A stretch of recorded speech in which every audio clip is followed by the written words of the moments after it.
Good afternoon, colleagues. This is Julia from the TEF team. I just wanted to give you a quick PLT feedback evaluation based on the last 3 PLTs. Unfortunately, I haven't had the chance to talk about it on one of our meetings, so I thought the easiest way would be to do this remotely through a video chat. So the last 3 PLTs in July, August and September. The July was a remote one, presented on a variety of topics, mimicking an afternoon surgery. We used case-based discussions, and they were linked to relevant topics like HRT, childhood diseases. We reflected on our previous teaching that was on PSA and how to apply that academic knowledge in real-life scenarios. We mentioned a patient with mental health disorders and how else we can help this patient apart from SSRIs or other medications, and we linked it with the recent NICE guidelines. Asthma reviews, as we know that the ICB is doing a new asthma guideline, so we just wanted to recap and reinforce the most important points in asthma care. Then we try to help with delivery methods to patients, like how to use technology to ease the GP workload burden, and we did touch on laboratory reports and ways to do prescriptions and again reduce GP workload. So the feedback on this PLT was a bit mixed, mainly because 2/3 of the audience was GPs, and a very high number, 1/3 of the audience was allied health professionals, nurses, paramedics, pharmacists, and they didn't really find all of this content very relevant, and as a result they didn't find it very enjoyable. However, the GPs and GP registrars welcomed a variety of topics, and they didn't mind that it was not arranged around one major topic. It was more like a widespread cover of all what we do in primary care. The delivery method was again a bit mixed. Half of the audience enjoyed the interactive slide. 16% very much enjoyed it, was 25% hated the interactive slides, and they would have just preferred a lecture type teaching. They all felt that they had the chance to ask questions, and they found that the pace of the teaching was about right. It wasn't too slow or wasn't too fast. There were a lot of requests for face-to-face teaching, so we did listen, and in August we had a face-to-face teaching on a neurology topic. It was mainly organized by Dr. Lindsay George, and she brought together the biggest names in the industry, and 4 major topics were covered: stroke and TIA, motor neuron disease, Parkinson's disease, and multiple sclerosis, and the GP and allied health professionals attended the KMMS in Canterbury to meet in person, and a lunch was also provided to them. So we had very high feedback, 41%, which is outstanding. We normally receive less than this. Vast majority of the colleagues were GPs, and this time the enjoyment, which normally very much hand in hand goes with the relevance, outrated the relevance, probably with the joy of meeting all the other colleagues. They found that the pace and the ability to ask questions were very good, around 90%. and 3/4 found that the face-to-face was the right delivery method. They also had suggestions to be more interactive.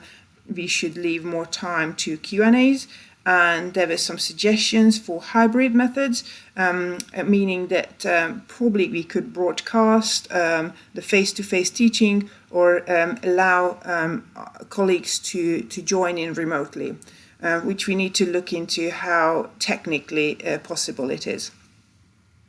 30% of the colleagues felt that meeting with colleagues in person was somewhat important.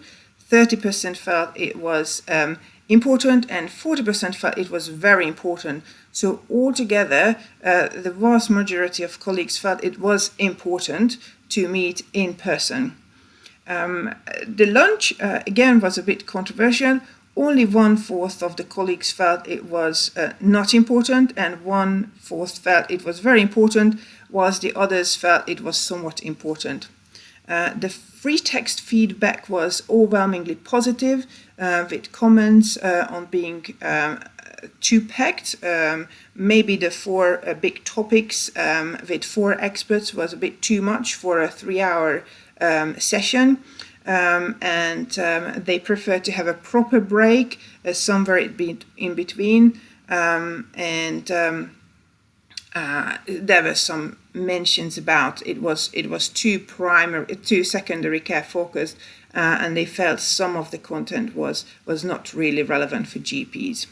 In September, we had a great pathology teaching being arranged by the lab, with a lot of relevant content. However, I felt that some of this content has been covered previously. Others might be a little bit trivial to some colleagues, or it might be just too detailed for some of us. So I thought we should probably run a background session with opportunity to pick and choose from a list of content.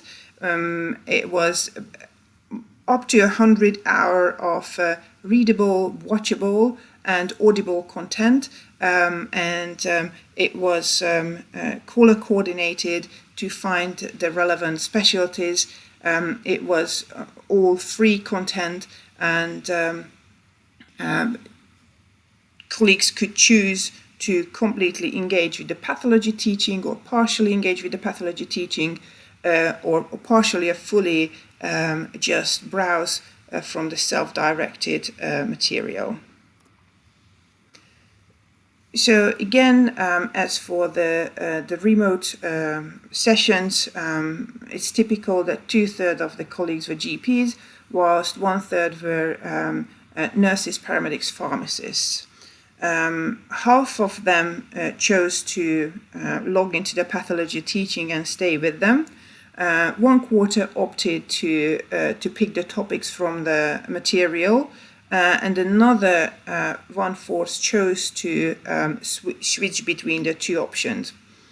After the event, half of the audience preferred to have self-directed options.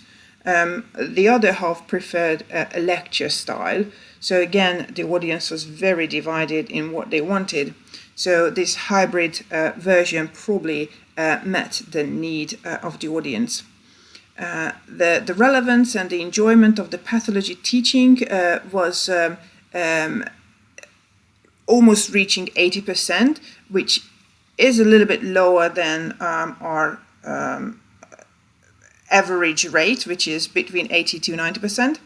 The lower scores, again, consistently came from allied health professionals, but the free text comments were overwhelmingly positive. The audience felt that the pace and the opportunity to ask questions were very good. So in conclusion, the content of the PLT is mainly relevant and enjoyable to GPs, whilst ACPs consistently give lower scores. So we could probably arrange parallel PLTs with more relevant topics to ACPs and non-clinical staff. This would be welcome. There was no one topic or specialty standing out, The audience appreciated the variety, the focus on the hot topics, and they definitely consistently wanted to make sure that it is delivered in a primary care focus. They didn't really want to hear about secondary, tertiary care, high-tech treatments and investigations that we are not really involved in. The delivery method of the PLTs, they preferred a mixture of remote and face-to-face teachings with a hybrid option if possible. And I think gauging this 1 to 2 face-to-face PLTs per year would be the right ratio. Lectures with interactive slides with moderation and self-directed learning would also interest the audience, so we can use different ways to engage with our colleagues. Thank you very much for listening, and obviously, as always, I would appreciate your feedback on this feedback video. Just drop me a line or talk to me if we can see each other in person. Thank you. Bye-bye.